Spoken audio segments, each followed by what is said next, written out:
Tough one for either team. Crest trying to shake off stage one's best of three in the semi-final. They weren't able to get past Northampton. IGZIST on a similar storyline, losing out to Scars in the semi-final to miss out on that major spot. Both of these teams vying for an opportunity in the semi-final Chalet to kickstart.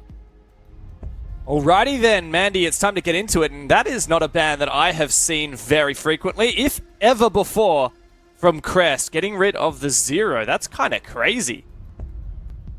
Yeah, I'm pretty excited for this one though. Like, that is a pretty crazy scoreline, like you said, but I don't think it's going to be anything like that between these two teams. Between these guys, I'm expecting a pretty close affair. Something very different, because when I think about IGZIST and when I think about Crest, I think of two very similar playstyles, to be honest, coming into Japan, which is something that we don't often say because each Japanese team seems to have such a strong identity. But I feel like if there are any teams that are closely related to each other, I think these are the two.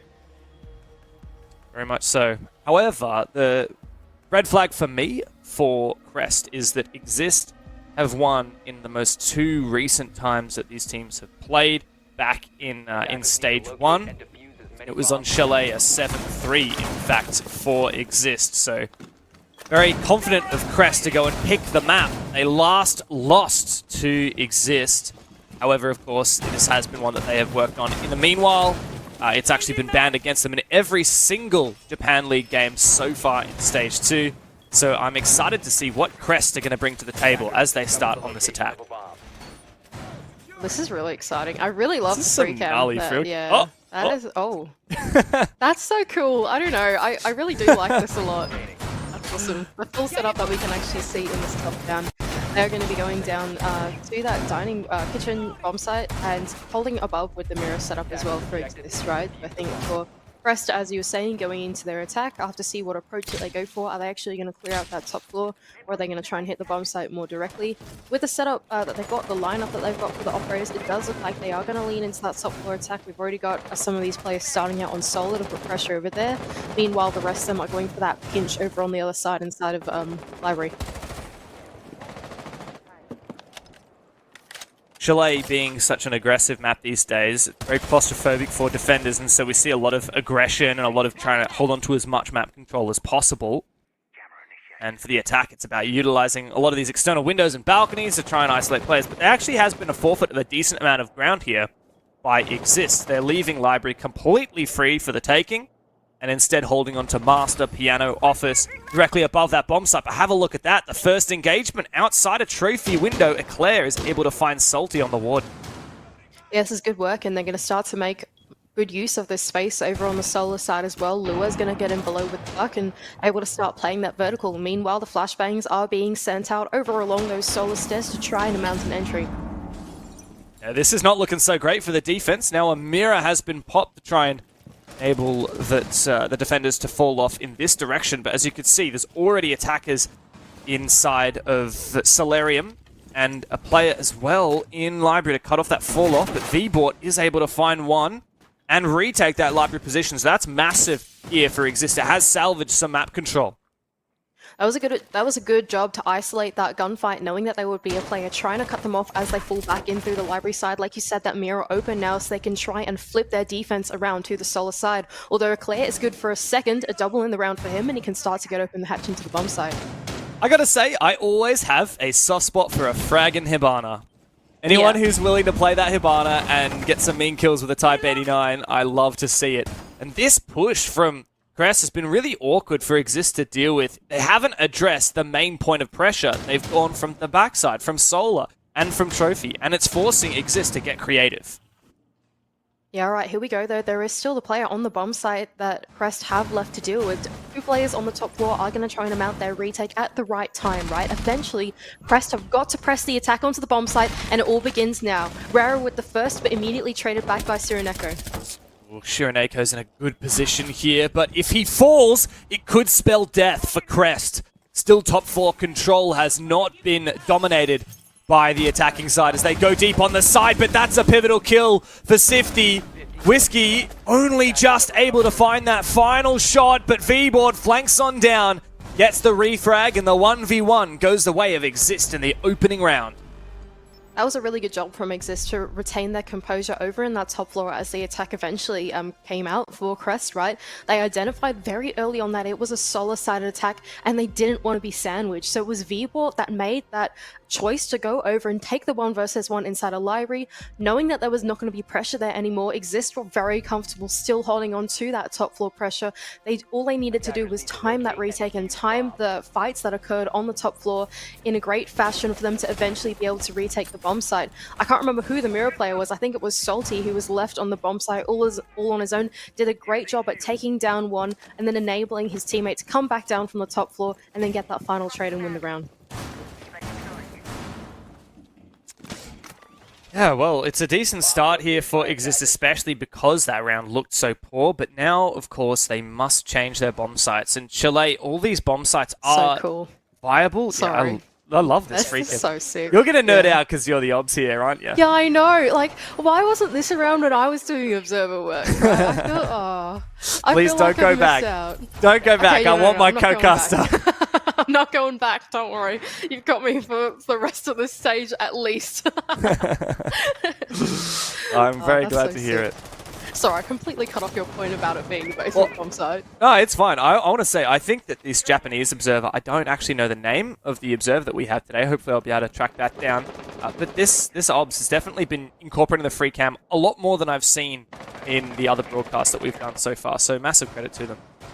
Exciting. Very good. Okay, basement is the bomb site. They are doing an extension, but not much of one, over onto the top floor. It's just Rara who's going to hold down this line early, but there is a player on the double window looking for his cutoff. He seems aware of it though, but is still going to commit to the fight. Okay, with that much health taken off, he's got to pull back now. Yeah, I think Rara is not long for this world. Position has been revealed. I believe that's Shiraneko droning in piano at the moment. What kind of a run out is that for Vbort? That's unbelievable. To jump all the way out the window of Big Garage, go for the player on the big double window of Master, and take the kill with the pistol. That is next level. Rara's just like, okay, cool. My life has been spared for a little bit longer. I don't know where he is now. Oh, he's still going to be sitting in this top floor as well. Crest still have to deal with him. Not just that, but Vbort's there to help out too. Yeah, this has been a fantastic salvage here from IGZIST. They're so proactive on this roam, always supporting each other. Even though Rara is playing an incredibly passive position, he is soaking up hell of a lot of time. Looks like there's an attempt from Crest to try and bypass this. So the danger of what they're going for now is that they're trying to face a shotgun on a stairwell, and that's Salty who's going to win that gunfight any day of the week. Meanwhile, you've still got a roamer on the top floor that they have to keep their eyes on, and Rara's on the move as well. And that's your soft breach going down as well of the Buck, right? So they can't have any more vertical pressure. Not only that, but Marvy's just tripled down for another pick onto Eclair. It's not looking good for Crest. Wow, IGZIST have really turned it on its head, haven't they?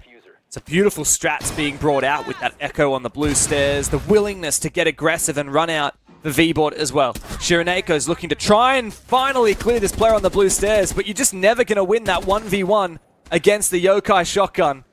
That is insane from IGZIST, and Crest are now just relying on Choppy, one of the recent additions, to salvage a 1v5, but as you can see, as we can see, it's not even going to bother. Yeah, no, ain't no way. Good try though. I don't know. I think for IGZIST, there were two big turning points in this round so far, right? The first one was Rara being able to make that top floor successful with the support of Vbort, right? That meant that Crest still had to deal with the roam clear. Not just that, but them choosing to take that gunfight onto the blue stairs, not just one player, but two as well, to feed the kills into Salty, I think was a big positional mistake there from Crest to try and gain control of the map.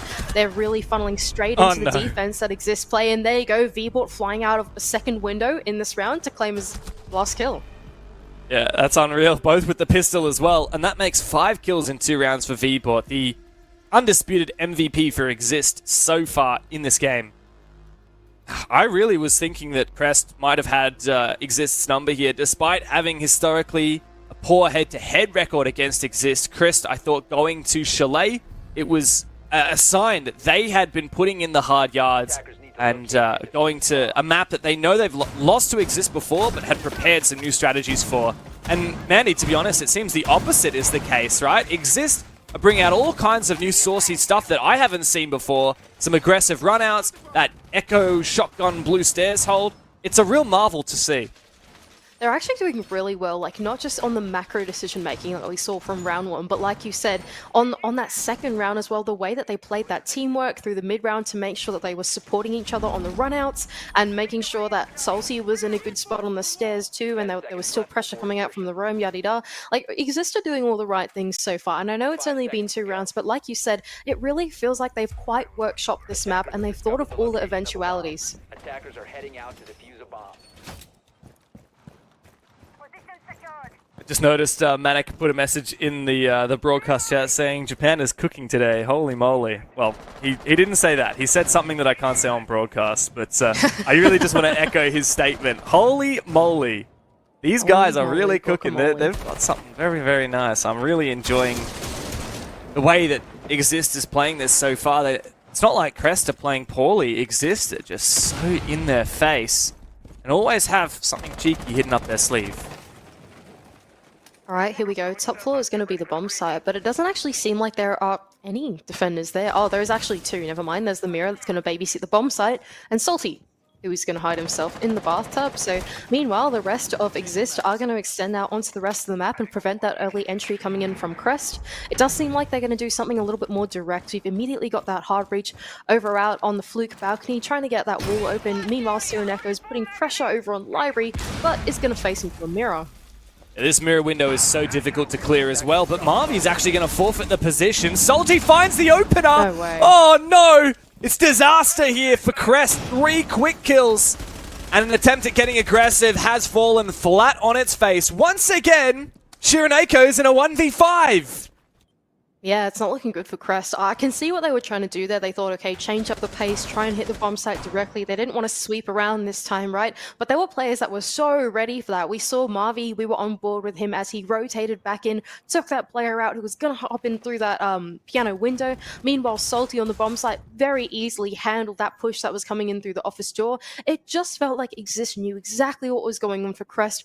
All of them coordinated their return back to the bomb site as the execute was coming down, and now Crest are in a 1-on-5 once again.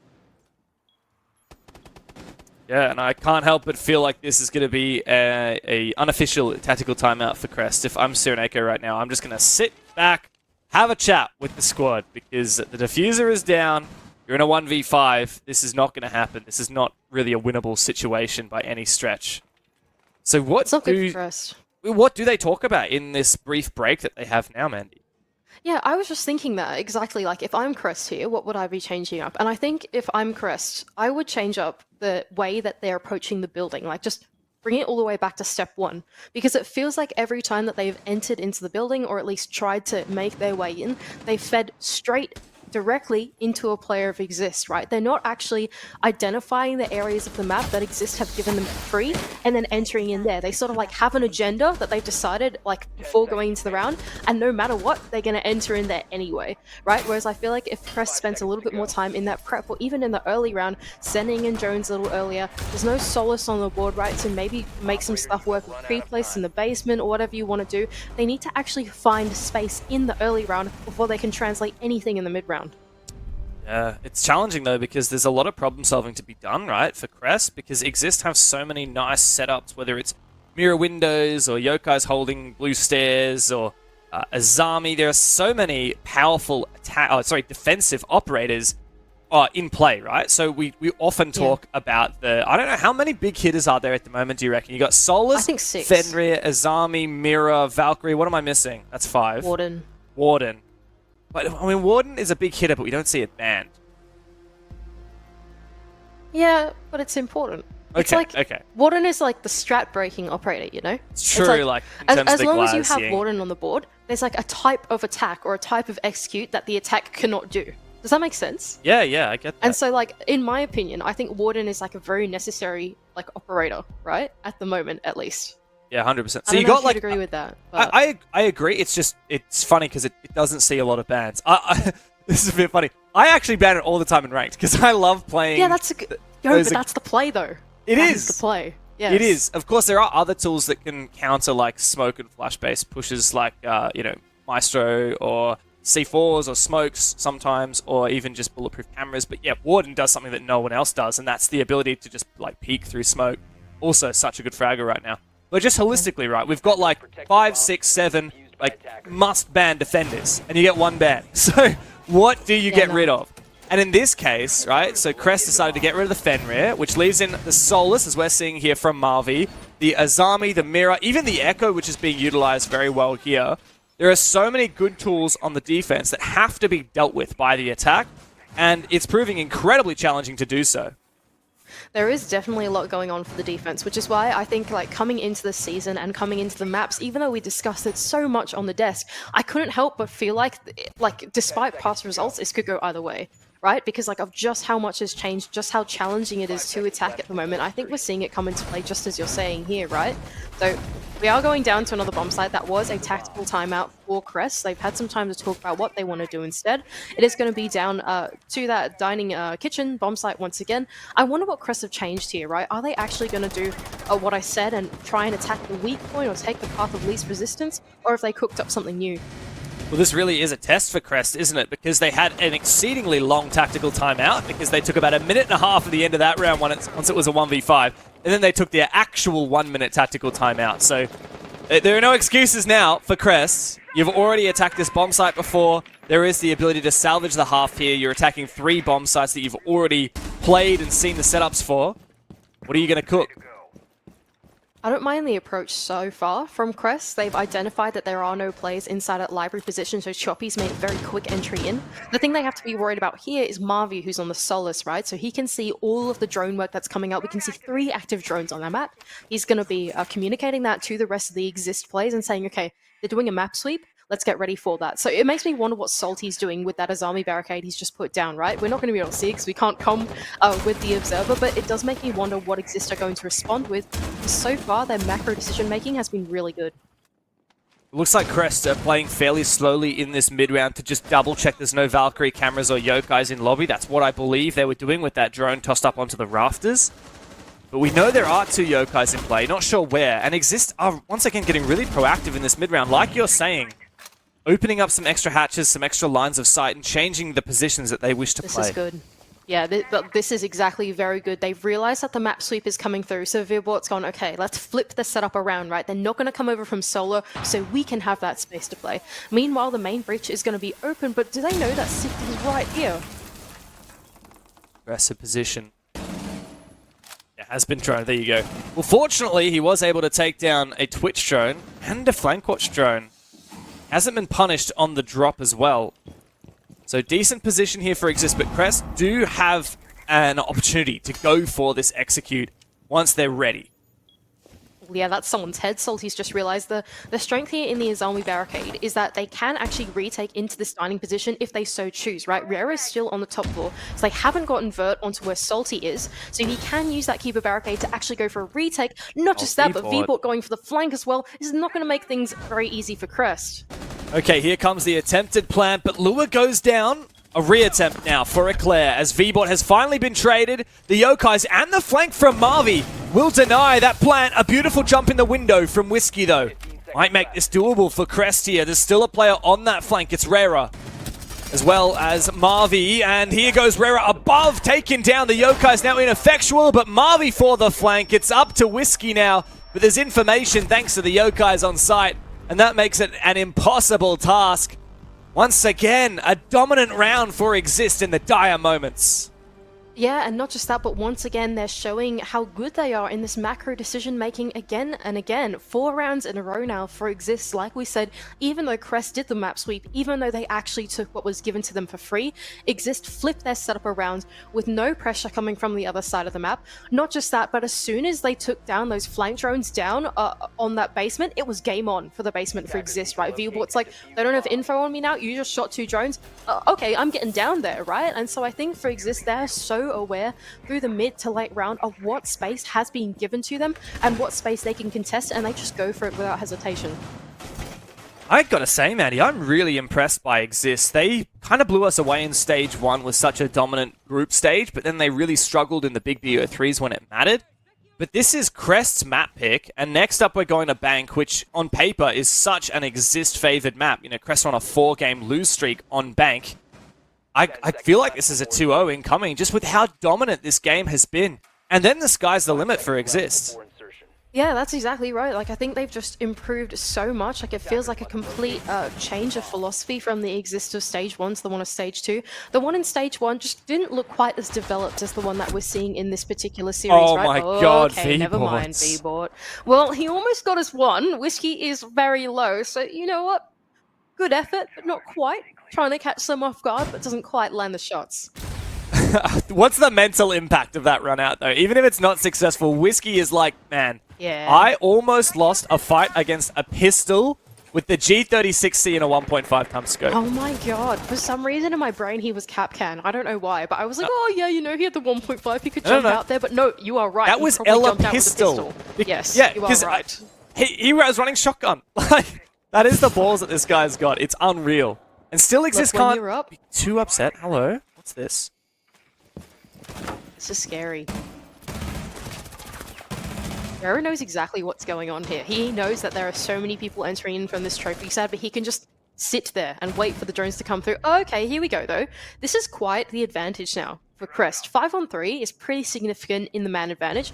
They still have Rara to worry about upstairs, but thankfully Marvi is there to trade one back, so not all control has been given up to them yet. Okay, well, fortunately, this main roamer has been dealt with, but the concern here for Crest is about consolidation, and IGZIST know that they're looking for opportunities to exploit. Cyrenaico is there holding out that skeleton key, hyper cautious of aggression. There's almost no way that Sifty wins this gunfight. Surely Cyrenaiko's got this. Sifty has no idea.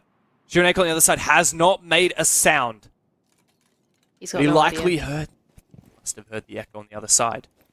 No, I'm saying Sifty's got no idea, right? Like, he's just sitting there holding the bird, waiting for execute to come through, and there you go. Finally, Cyrenaico with the shotgun in hand is going to be able to take him down.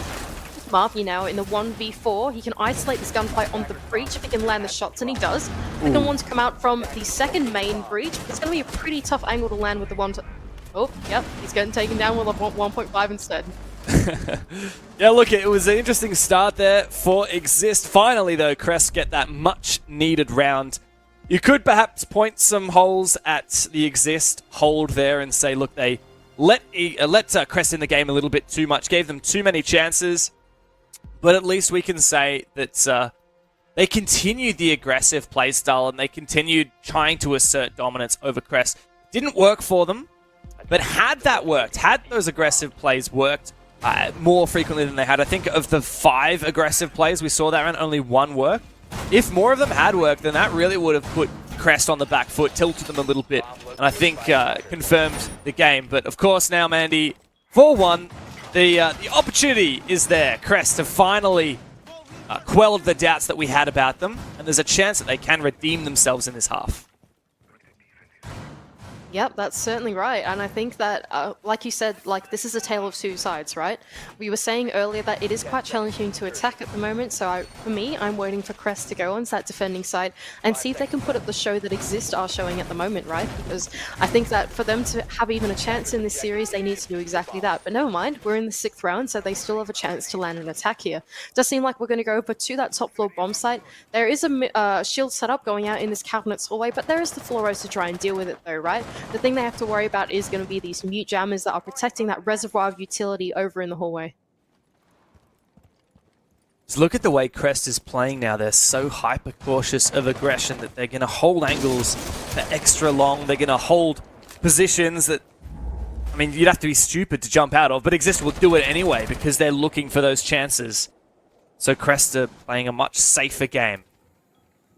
I wonder what they're going to go for here. Okay, so once again, they have taken the diffuser out early over onto this fluke balcony. It does look like they're going to try and put some pressure early onto the bomb site and force these roamers to be cut off from their anchors. Oh, okay, that was a bit brave of you, Salty, peeking out straight into that double window where Tiopi is very diligently holding onto that angle, right? So that mute jam is going to get cleared. They're going to put this pressure onto the bomb site with that breach being opened. But of course, the 2 walls on the other side are closed. That player behind the shield is still safe. Yeah, this is a lovely turn of fate here for Crest. They've finally adapted the aggressive playstyle and they are not being caught out by these aggressive moves. Here come the flashes. Marvi gets flashed, but the shield has not been destroyed as of yet. The Ash charge is about to come through. Another flash, but Rara is there to cover. Lua goes down, and the numbers are exchanged equal. Rara finds another one. Marvi's in a bit of a pickle, but but still has not been traded. Rera continues this roam down below, and Crest need to find a way back into this. I did not see where those kills went down for Aurora, but I can only imagine he was holding onto the west main side of the map all on his own, and claiming too is big work from him here in this round. Meanwhile though, Eclair has found an in onto the bomb site. As these two walls are both open, they don't need a close, they do not need to worry about that piano pressure, right? They can go in for a default plant in this position if they'd like to, but what they need to set up here is that flank watch, making sure that Rera's not going to come back up. Another setter says, Vibort, sorry, who's down in the basement, right? As they go for this execute. Wow, that was a very long line of sight. Rera goes down. Crest decided, look, we have some time here, 45 seconds on the clock. We don't have to move now. 3v3, let's just hold angles and see if IGZIST feed us a pick. And they obliged. Now Sifty is the main player to try and prevent this push onto site. Meanwhile, Vbort, a very slow, one speed, loud operator, is on for a slow flank. But if he moves too early, he will have wasted his chance. Go time though for Crest, with only 20 seconds left. The bomb is starting to go down, but here comes Vbort. Oh, but completely caught out. They were watching very adequately. The plant still hasn't gone down. Sifty must try and cover with 10 seconds left to go, but this plant is going to be an impossible task to deal with. Can't even land the shot onto the first player. And Mandy, after 4 rounds in a row from IGZIST, Crest reply with 2 of their own. That's really good work from Crest to be cautious, like you said, right? You start to read into that aggression that IGZIST are going for, and then they're choosing to deal with it in the early round. They realize, okay, we don't really need to do anything special here. We just need to sit there and wait for IGZIST to play this really strange early game tempo that they've decided to set in the last 2 rounds. They read into that really well and held on to their ground, and as a result, it translates really well through the mid-round too. Even though Rera was able to hold on to that ground floor for a long time, and even though that flank pressure was there, Crest didn't be too hasty on that execute, right? They made sure that they covered all their bases as they went for it, even though they were in the man advantage, and I think that's really what turned it into a round win. I'm a little bit more confident now for Crest that we have seen a real return to form. On the back of that tactical timeout, right, they immediately lost the following round, but then they managed a comeback. What are we looking at? Is that a looking at Valkyrie a Valcam? Yeah, Oh, there's a Valcam in the light. That's cool. It was hard to see. I mean, I kind of looked away for the second that he threw it, and then it goes to show how difficult it can be to see these well-camouflaged cams sometimes, because I could not tell it was there. No, but the cool thing is now, like, I don't know if you've been seeing, but there are some players that have, like, flipped the colors of the team, right? Because, like, red is kind of hard to see on a Valcam, especially on, like, some of these maps, right? So, like, why not just, like, make your enemies blue? You know what I mean? Yeah. That way, like, all the Valcams and stuff, like, glow blue instead of glowing red. They're a bit easier to see. Anyway, Yeah. sorry, nerd. Yeah, well, every gadget glows with the team color, right? Like cameras when they're lit that's up right. and all that. Yeah, Claymores. Claymores is the big one, right? Because, like, if you have, like, a Claymore line that's, like, red, it's a bit like, But if you have a Claymore line that's, like, blue and bright, that's like, damn, there's a Claymore there. Anyway, nerding out about some silly settings in the game.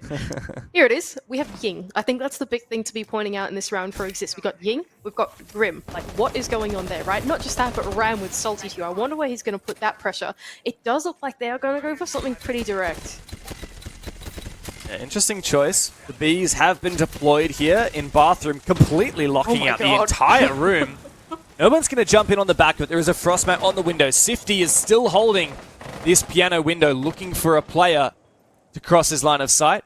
As we have the display shield being played by Eclair, not looking to be fully cleared. It looks like IGZIST are going for, as you said, like a very unusual, very spicy take instead of addressing this setup head on. It is very odd to me what they have just tried to achieve. I guess now they know that bathroom has to be clear for now. But, like, what did they achieve out of it, right? The most that they could have gotten was, like, someone being flushed out on the double window. I think that's where the Ying was. But he actually hasn't netted that kill onto Lua, right? I wonder what IGZIST are trying to do here. Like, it looks like they're pivoting now because their plan didn't work. But, what was the plan? It is weird. A lot of util was expended.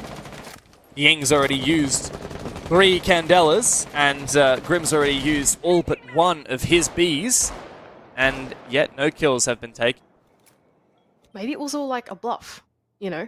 So maybe what they're doing, this is overthinking as hell, but maybe what they're doing, hang on a moment, Claire's got a bit of a scary line, okay, he didn't get anything out of it though, is maybe they got all the defenders to come back towards the bomb site with that direct attack, and now they're going to go for the sweep because no one's going to be on that side of the map. Yeah, okay, a 1 minute attack. Yeah, let's see if they can make it work. Well, they found the first pick. A Salty has been traded on back by Choppy, but this display shield has been cleared using the Ram. Very creative use of that utility. And also the player was taken down, but Choppy is still aggressive on site. The final Candela to ring on out.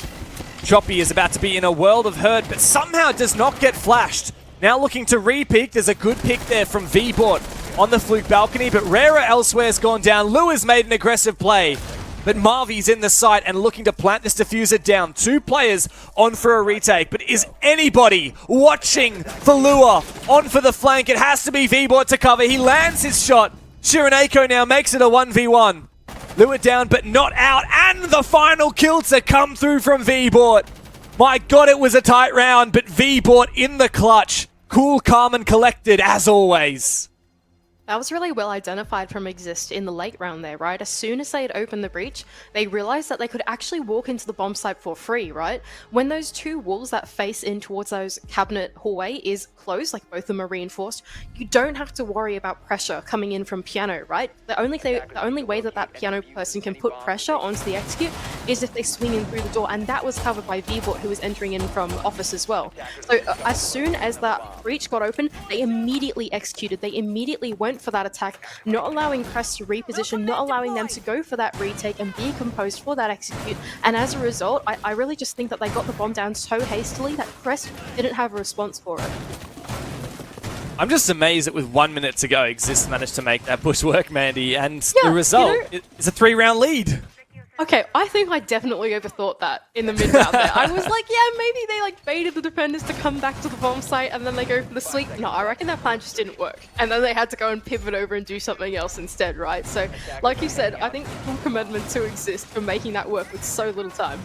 Yeah, and I am as perplexed as you are about how, like, what their plan actually was.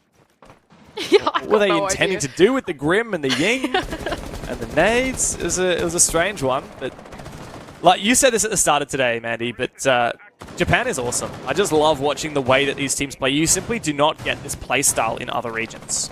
It's actually like incredibly fun to watch. Like, I have no idea what it's like to play against, right? We know we don't play in scrims, we're not pro players, we're casters. So I imagine it must be rather frustrating if you're Crest on the other side wondering, what on earth, why is my bathroom covered in bees? But from a viewer experience, this is extremely fun to watch. Absolutely. Now, Crest are on the ropes, Mandy. Next map will be a tumultuous task for them. Bank has been a shocking map for them historically. And of course, this here, Chalet, is their map pick. So Crest really have to deliver right now. IGZIST already have just 2 rounds departure from taking the map and moving forward. If they win this match in the bracket, of course, they will go and face Cyclops. The winner of this game will be battling them for a spot at the major tomorrow. So IGZIST have been given a lot of free space here. They've realized that this entire southern side of the map is free. Not just that, but the Jackal is now pinging the one lone roamer down in the basement. Of course, it is the Solace who's in now a 3-way pinch from the attackers of IGZIST, and they're going to take Sireneka down nice and easy. I'm just telling you, I never realized that V-Bot was this much of a gamer. Like, unreal. This whole match, 9 kills, 3 deaths, and so many massive impactful rounds and impactful kills. No fear whatsoever from V-Bot, not to mention the 1v1 clutch last round. Yeah, he's kind of with it this game, isn't he? It like feels like everything that V-Bot's gone for has worked so far against Crest. Anyway, top floor attack goes, but Choppy's able to claim 1 back at least for Crest in the round and actually retake the space over inside of Piano 2. So it does look like Crest want to hold on to this top floor for as long as they can, but IGZIST now need to make the choice as to whether they're going to actually clear out the top floor or whether they can hit the bomb site here. And it looks like they're going to try it. Yeah, this is basically a rush. There's 4 players left from IGZIST, and 3 of them are just inches from the bomb site. A smoke goes in, the player goes deep, Marvy finds the critical opener, and there is no denial from above. It has been completely shut out. Marvy is eventually taken down, thanks to an impact in pocket, enabling another vertical line. It's all up to V-Bot now. 1 player, 2 player, but Choppy's there for the trade. So close to being taken down, but hitting the deck and going in for the refrag was exactly what Crest needed to keep themselves alive. Good job there from Crest to actually hold their composure as that Flood execute went through from IGZIST. I didn't mind the idea, to be honest, through the mid-round for IGZIST. They realized, okay, we have the breach open, the smokes are going down. Technically, they can go for an execute here, but they have to go deep, right? And that's exactly what they tried to do. They tried to go for the Flood and go for kills over on the other bomb site inside of Kitchen instead, where they're less vulnerable to vertical as Eclair was holding it from above, right? So not a bad idea from IGZIST, but the anchors of Crest were so ready for that, right? We saw that as they went through. Joffy was super there and ready. Like you said, he hit the deck and actually got that last gunfight down for that Flood that was coming through. So good job from Crest to not be caught out by that change in tempo and change in pacing through the mid-round. Yeah, but there's a massive task ahead of them, right? 2 rounds still trailing, and it would need to be 4 more in a row to win this before heading to overtime. It feels almost impossible for Crest, but one step at a time will get the job done. And capitalizing on the risks that IGZIST are taking, like we saw with that little execute last round, it's exactly the name of the game for Crest. Will we continue to see these risky execute-heavy strategies from IGZIST, or will they look to play something a little bit more slow and methodical? I'm looking at this lineup and I'm thinking a little bit more slow and methodical going into this. There's Brava, right? When you play Brava, you need to sit down in the mid-round or even the early round. Oh, there we go. Thank you, Observer, going straight onto it even though we can't talk to him. And you need to be able to find the time to actually utilize these drones and identify what the weak points in the setup are. I suppose create the points in the setup yourself. Not just that, but it does look like they're going to use the Grim to zone out positions that they want to take after that. So this lineup really leans itself into being very preparation heavy, right? So I can only imagine that IGZIST are trying to slow down the pace here and actually slowly deal with the setup that Crest have got. I love the double drone setups as well. You've got Brava and Twix. There's a lot of information there. Special drone squad. Okay, so there's a Brava drone now active. What are the top priorities here to try and hack? Maybe Thorn Traps or My Discs? I'm not entirely certain. It's a good question. Because keep in mind, Legion mines cannot be hacked anymore because they are mechanical instead of electrical now, right? So it does make me wonder what Rara is looking for here. Of course, we cannot quite see it. But IGZIST are trying to identify the point of weakness. That's what it looks like they're trying to do here in the mid-round. They do not want to jump straight into the setup that they've got. They want to let the special drone squad go out, identify the defense, and then choose what they want to go for. But it doesn't look very clear just yet. Well, this roam has not been addressed. That's the weakness here with this attack for IGZIST. They're not taking a lot of map control. It looks like there's a player in the dining hallway. Now, Shifty's in a great position, but caught out by a Thorn Trap. That should be some information to the defense. Whiskey finds the first kill. Marvi going down. Surely this is where the execute is for IGZIST. But unfortunately, it's once again falling. Shifty does find the opener. That diffuser is actually cold on the ground in the middle of the objective. Salty looking to sneak in now. His teammate has fallen eventually. V-Bort in an awkward position. This 2v4 is getting desperate. V-Bort might be able to make a kill or two work. There's another player on the mezzanine, though, and he hasn't got a clue about it.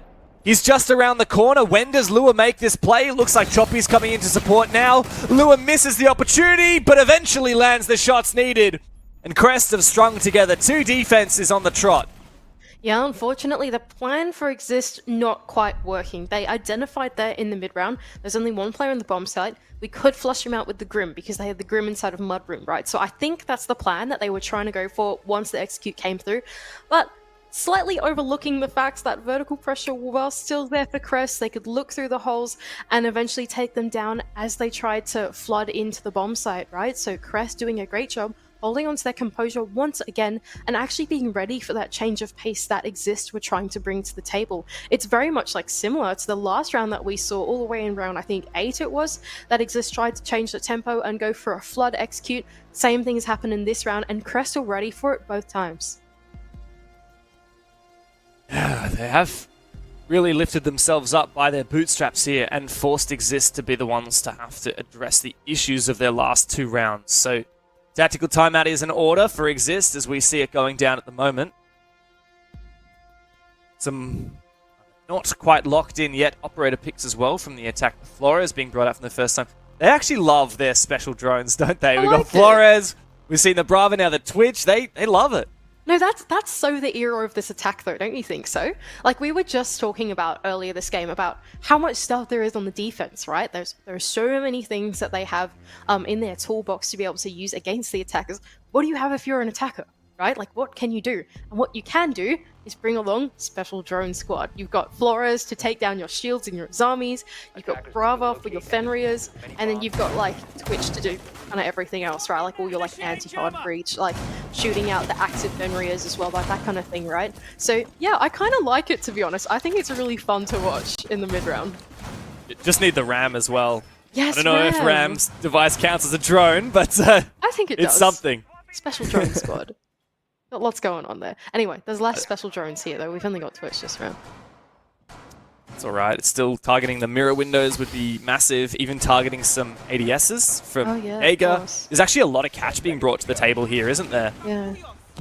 Yeah, interesting. So from the defense, it does look like they're going to really lean into this mirror and Azami setup to being fully supported, like you said, by all of those grenade-catching gadgets. You've got the combination of the Wamai and the Jaeger, so all those Azami barricades are going to be held onto for a really long time, and realistically, IGZIST don't have, like, that much to deal with it, right? They've got Sledge, but there's no way you're, like, walking up to an Azami Sledge and hitting it with your hammer, right? So they've only got 2 sets of nades that can realistically deal with that Azami setup.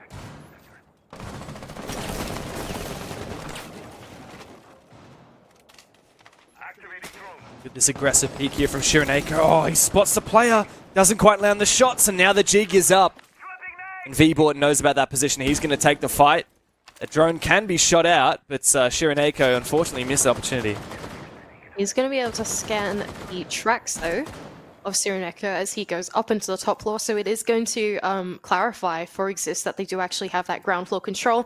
Actually, that's not quite the case. Eclair is down below as well, waiting for some of those attackers to come in and get that space, and there we go. He takes down Salty, lulled into a false sense of security that the ground floor is clear. Well, good pick here is going to make things very difficult for IGZIST. Crest are threatening to tie up the scoreline. V-Bort, though, he spotted some red footsteps. That means a player was here only just moments ago, and it is Eclair who's now been spotted. Actually, was that actually Eclair? Yeah, I it is couldn't Eclair. tell. Yeah. Okay, yeah, well, it's interesting. He looked to threaten going for another flank, but he was hunted down eventually by Sifty, who had his rotation cut off down in the basement.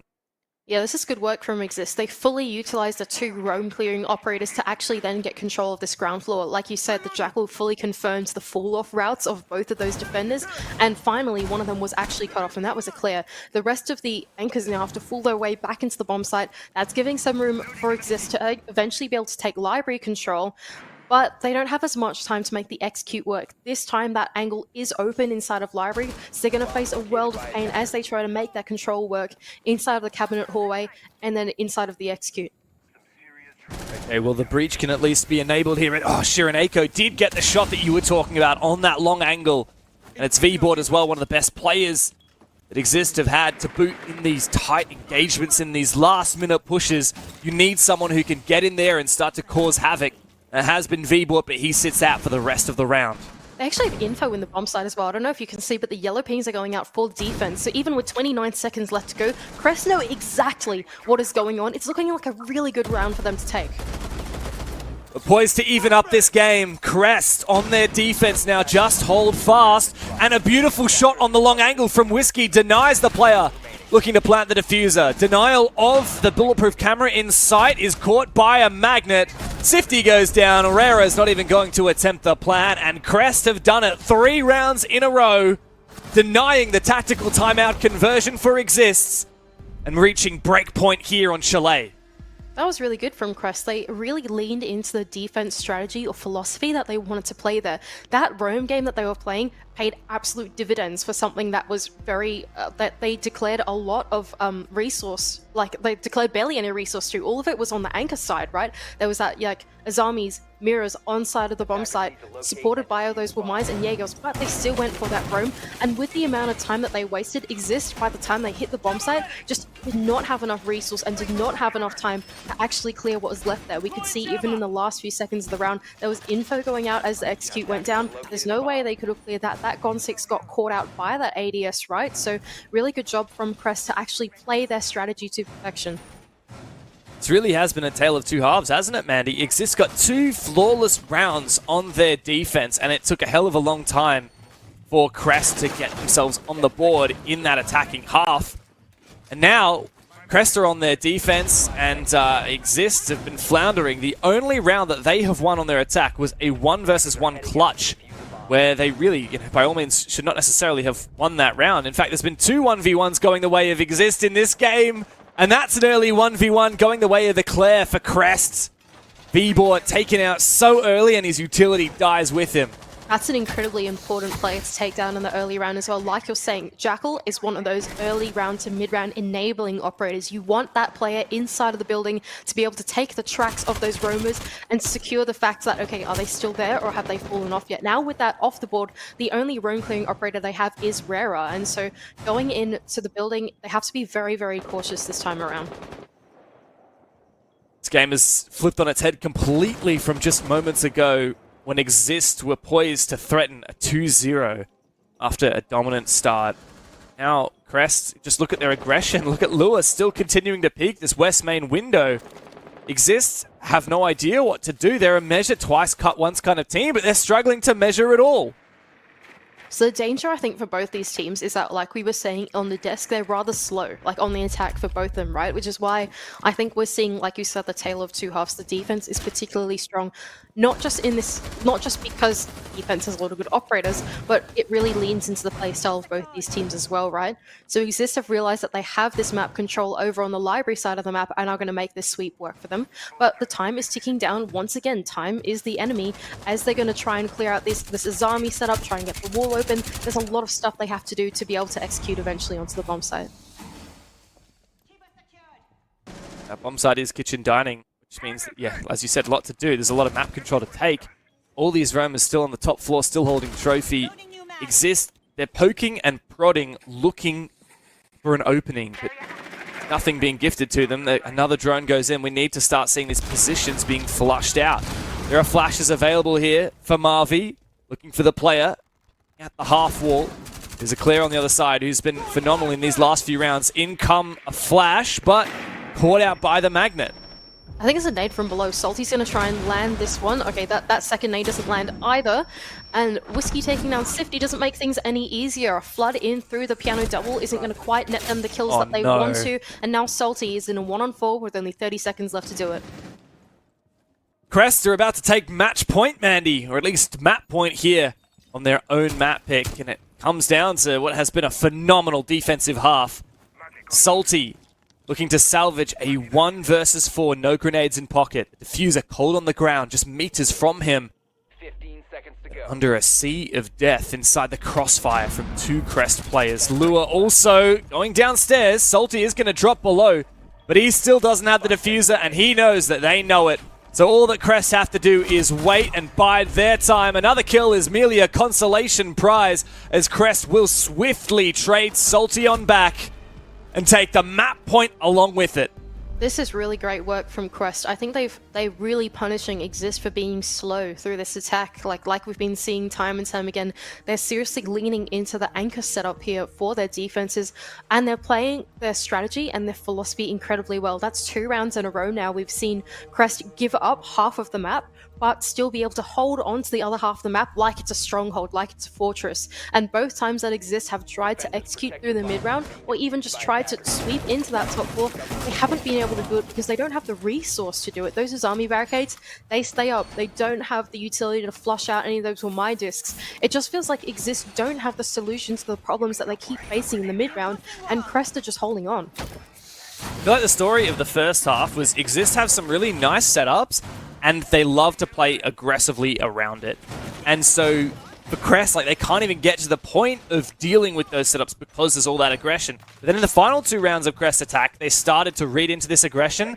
They punished 3 or 4 kills, and then like, you're just converting a round that's guaranteed to win, essentially, which they did quite well. The second half has been a completely different story. Crest have nice setups. They don't play crazy aggressive off of them. They play reasonably aggressive, but not as much as IGZIST. And IGZIST, the only thing in their wheelhouse on attack is looking for these strange executes or playing off of aggression. They don't have like a tried and true thorough way of just inch by inch taking a bomb site. It's just not something they seem to be capable of. And now, at map point, there are no second chances for IGZIST. You've tried and failed 4 times in a row to get an attacking round win. They must stand up now. It makes me wonder what the plan here is for IGZIST in this final round. Like you're saying, they seem to be incapable of like facing a challenge one-to-one and solving that problem, right? They always try to avert the danger and go for something else instead of facing the problem one-to-one, right?